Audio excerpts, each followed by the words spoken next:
to try and butcher your accent or anything. It's just things that I've heard. You want to play stickball? No. Anyway, let's be all serious now. Hello, jabronis of... Why did I say hello? Fuck that. G'day, jabronis of the UBC. It is your boy, the Verd, here, and I am here with another one of our glorious interviews that I have really messed up the intro for, but I don't care. Anyway, I am joined here by Sir Squire. So say hello to the people. Well, let me tell you something, brother. Hey guys, how you doing? Sir Squire here. This man knows that I like wrestling. I swear, he must know, because that gave me chills. I'm a mark myself. What can I say? Yes. All right. Good. I can already tell this interview is going to go great. Now, tell the people a little bit about your team and your channel. Well, I just started a channel a few months ago. I do Let's Plays and some competitive stuff. I've been doing competitive for a little bit, probably since like 2011, so glad to get into the metagame a little bit here. And my team is the Broadway Blastoise, which is a play off of the New York Rangers Broadway Blue Shirts. And hoping for a little bit of an unpredictable style. That's kind of what I'm trying to go for. It's my first ever draft style format. And I'm hoping to utilize Pokemon that are unpredictable in nature. I was gonna ask if this, if you'd had any previous experience in this format, but you just answered that question for me, so that's all good. So moving on from that though, is there? Do you have like? Because obviously the draft is coming up. Do you have any kind of plan heading into the draft? I know you said you're gonna pick unpredictable Pokemon, but is there any like do you have any thoughts in the back of your mind saying, yeah, this is definitely what I want to go with? As soon as I found out I was going to be in the league, I started a very comprehensive spreadsheet of Pokemon that I want, backup Pokemon for that, low-tier options, and I just made a very comprehensive list of possible backups. So I'm hoping that at the end of the day, I'll be able to put together a pretty good team of what I'm looking for. But really, the main strategy, like I said, is just unpredictability. I want Pokemon that can play multiple different roles. Pokemon that'll be really hard for people to prepare for, and I think that'll give me an advantage going in. Definitely, that sounds like a great plan. Now, what I'd like to talk about a bit, you talk about unpredictable Pokemon, and obviously I don't want you giving away all your secrets here, but what I'd really like to know is what you feel are the most underrated like Pokemon in a format, as well as looking at maybe the most underrated Mega, because a lot of people out there, they see all the standard stuff getting taken, and I think the people would like to know some underrated stuff that could be a really smart pick for them. Well, I definitely really like Mega Aggron, believe it or not. Mega Aggron is such an awesome pick because it can fill a variety of roles, and it's so good offensively because it has so much natural bulk to it. It can play such a good tank and a good sweeper too, if you play it right. It gets the punches, it gets power-up punch, which is an awesome way to set up, and it also gets rest. And I've utilized a power-up punch rest Mega Aggron before. I actually think I used one against Adam, and I think it totally threw him off too. It was great. No, it's Mega Aggron. You're totally right. It is a very good Pokemon in this format. Just that pure Steel typing with filter, meaning that even the fire, fighting, and ground types aren't really hurting it as much as they normally would be able to. And you can find like a lot of good stuff to pair with it as well. So I can definitely agree with you on that one. But what do you feel about just like a Pokemon in general in the format that you would say is pretty underrated? You see, it's tough because the only Pokemon that I've really seen in this format are Pokemon that I've watched. I've never played in a tiered league before where it's like a draft league. So it's a little bit more of a different call for me to say what's just a general underrated Pokemon for this format. I think that's something that the more time I spend in the league and the more bumps I get in the league, I'm going to get a better opinion on it. But what I will say is I think every Pokemon that I have drafted is an underrated Pokemon in some way. So if you're interested in that answer, you could just wait until you see who I draft. Yeah, for sure. Like the draft recap will definitely give them a good insight into that. Now, obviously, like you said, you've watched other people play in this draft format, and as you know, in a lot of the draft leagues, it is definitely divvied up between Showdown and a Wi-Fi scenario. Which one would you prefer? Would you prefer to be doing the Wi-Fi battles, or would you prefer to be doing the showdown battles? I don't know why, but I'm so much more comfortable on Showdown than I am on my 3DS. I don't know why it is, but whenever I battle someone on my 3DS, I always end up making a wrong decision and losing. Maybe it's just because on Showdown, everything's laid out in front of you. You can see all the stat changes, and you can see everything, and it makes it a lot easier to do. But it's a very good question, honestly, because I know that the 3DS is so much more aesthetic, so much better to look at.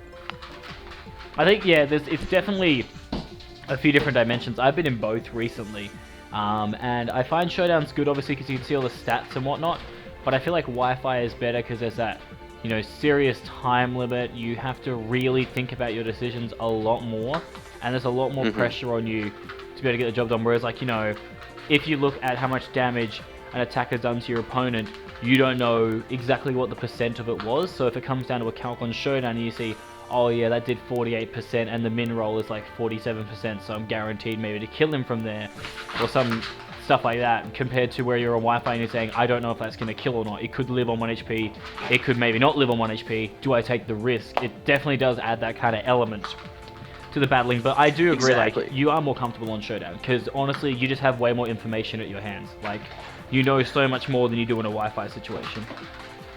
Yeah, I also think it has to do with in Showdown, it still kind of feels like, it's a practice. When you're playing on your 3DS, it kind of feels like it's actually happening, But it's a simulation on Showdown no matter what. So it really kind of takes the pressure off knowing that it's not an actual thing.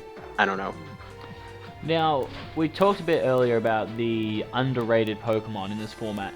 I kind of want to flip that now, because obviously you're a fan of things that are, under the radar, all that jazz.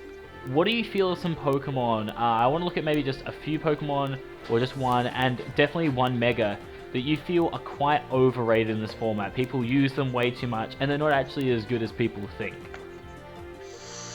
I think a big one for me is Landorus Therian form, just because at the end of the day, it's so overused that pretty much everybody knows how to counter it. I feel like whoever ends up with Landorus Therian form it's not necessarily going to be harder, but it's going to be harder to team prep around it if you bring it. And I've noticed a lot of people have that issue. I think was it Shady Penguin who drafted it in the UCL the first season and had a very hard time using it because it was so easy to prep for that he had a hard time building a team around it because you had to start by covering all of its weaknesses right away. As far as Megas go, though, it's a very good question because Megas by themselves have multiple uses. So it's kind of difficult for me to pinpoint one, but I would say even Mega Charizard X is a Pokemon that it has like its defensive variants, but almost a one-trick pony in its offensive variant. Like if you're getting a sweeper Mega Charizard X, you kind of know what you're dealing with, and you can kind of prepare around that too. Plus, you're going to have Charizard switching in, so setting up your rocks is going to put it at 50% right away. Yeah, definitely Zardex, and I think the other one we had that was very common in these interviews was Mega Sizzle. Because obviously, again, like Landorus, you have that 4 times weakness. But the thing with Mega Sizzle that I will definitely contest is the fact that I feel Mega Sizzle's weaknesses are a lot easier to patch up than Landorus's weaknesses. But exactly, and Mega Scizor is just as good of a utility Pokemon as it is a sweeper, which is why it has a lot more viability.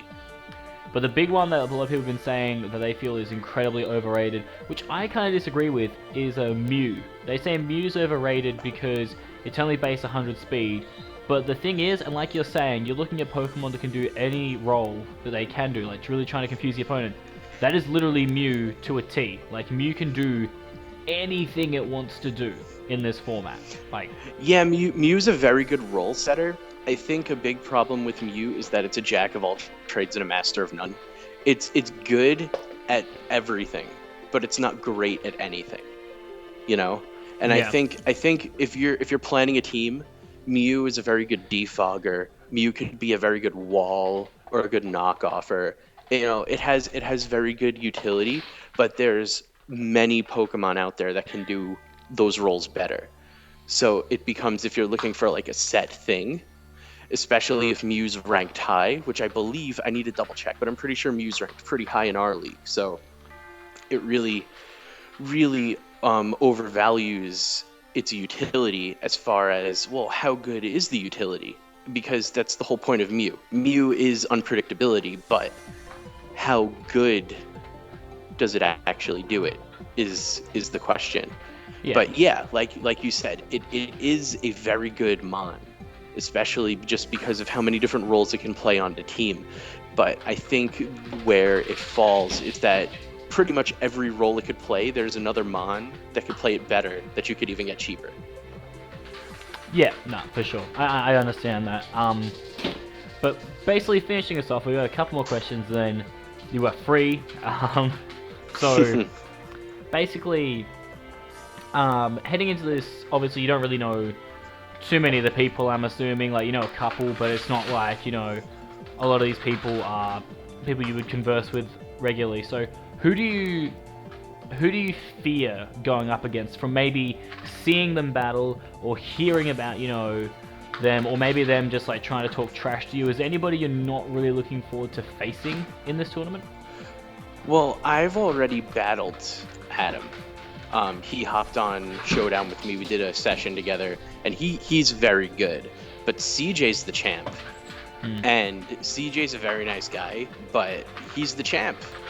Gotta put him up top.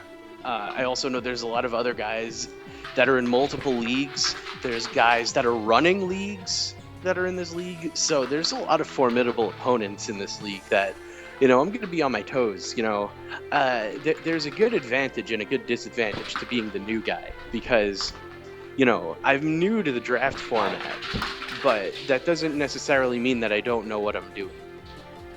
Yeah, no, definitely. On the flip side of this, is there anybody that you're actually looking forward to facing? So people maybe that, obviously you've said you're excited to play these guys, or you're fearing playing these guys because of their pedigree, but is there anybody that you know, obviously you're probably excited to play everybody, but is there anybody in specific that you're like saying, yes, I'm really keen for this matchup? Honestly, I can't really answer that question until the draft is done. Just because I'd be excited to battle everybody, but until I see the team matchups, I'm not really going to be able to say, oh, this is the guy I really want to battle, because I'm sure everybody's going to have a great team, but there might be someone that has like a really good team that I'm going to want to go up against, you know? But everybody's has a good battling pedigree here, where I do agree, yes. I am looking forward to battling everybody pretty much, but single one person out before the draft, I don't necessarily know if I could do that. You know what I mean? Yeah. And I guess last but not least, when it comes to this season, obviously everybody is going to back themselves to win it, because that's, you kind of need that confidence to say, yeah, I'm going to be able to take this thing all the way. But I want to know, from just the more kind of selfless side of you, who do you feel, other than yourself, is the best chance to win Season 3 of the UBC? Has to be either Adam or CJ right away.